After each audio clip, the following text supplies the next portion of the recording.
Truth be told, made a video about 10 things that he saw wrong with orthodoxy or was concerned about orthodoxy. And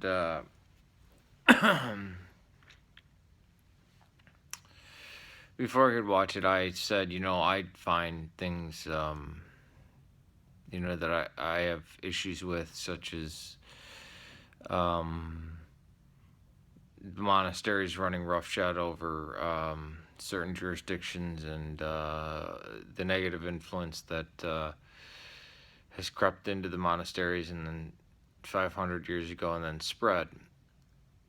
um, because and this was in response to Truth Be Told.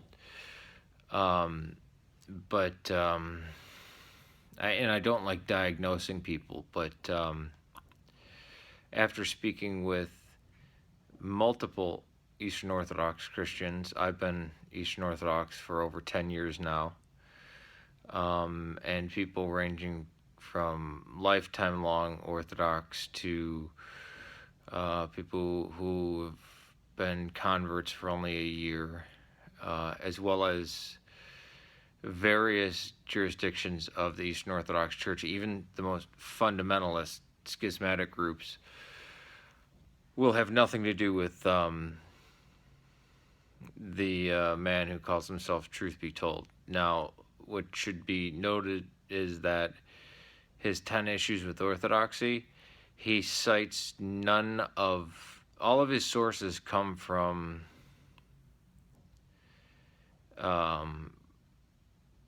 or criticisms come from Protestant anti-Orthodox Protestants,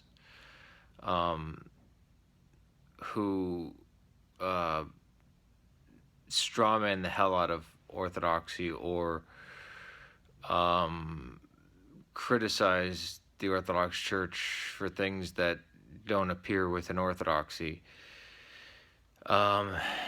From the 15 people that I've spoken with, he has been expelled and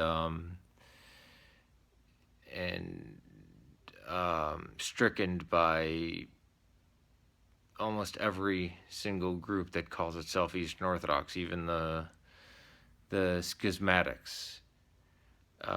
He seems to have a borderline personality disorder, even though I'm familiar with people with borderline personality disorder. If you disagree with him on one thing, then he considers you an enemy.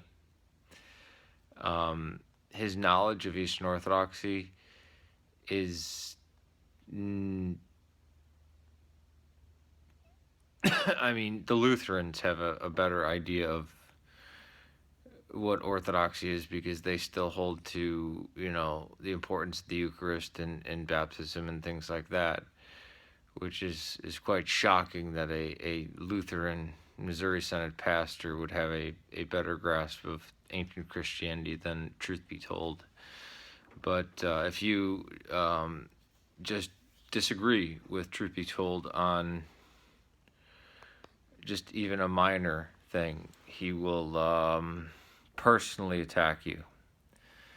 And this has not just happened to me, this has happened to 15 people. I actually went out of my way making video after video after video, because I get very concerned about people who, might leave the church or something, like that. But I had found out from a sister in Christ who's over 10 years my senior, and said, look, don't have anything to do with this guy. I know you made videos trying to help him, but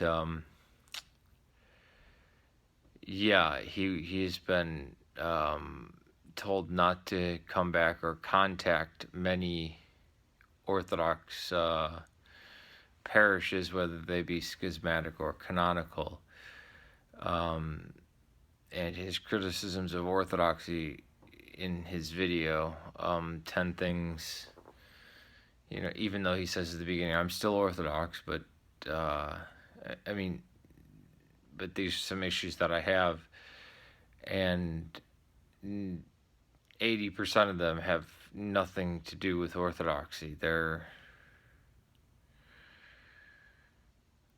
almost rejections of some of the base core of what the Orthodox believe.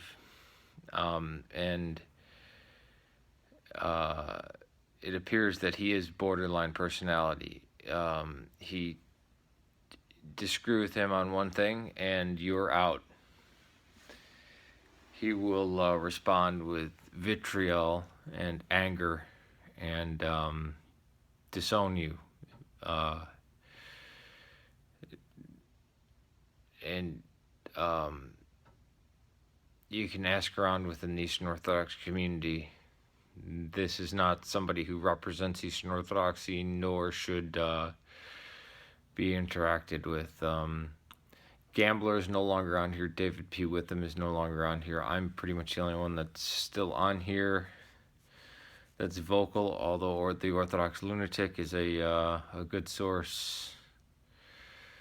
But him calling out heretics,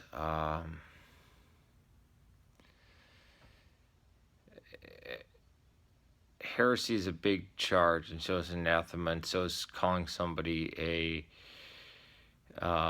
false Christian and a worker of the synagogue of Satan and Illuminati.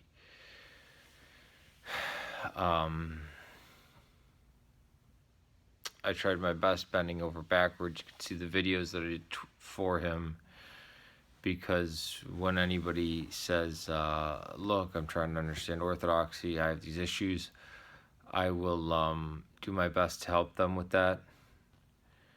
But, I mean, many Orthodox groups have put out warnings about Truth Be Told. He's gone under various names because different forums, the admins had him kicked out. And I believe I'm not positive about this, but I believe he was expelled from YouTube a few times for basically, telling people that they're going to hell and stuff like that. But yeah, it's very dangerous to have somebody out there espousing faux orthodoxy. Yeah, for further information, just contact me and I'll address things specifically. But there is I actually went through his points, and in a video series, and some of the stuff that he brought up just has nothing to do with orthodoxy. All right, peace to you, and thank you for the person that asked about this. Take it easy. Please pray for those in Serbia, Syria, and Ireland.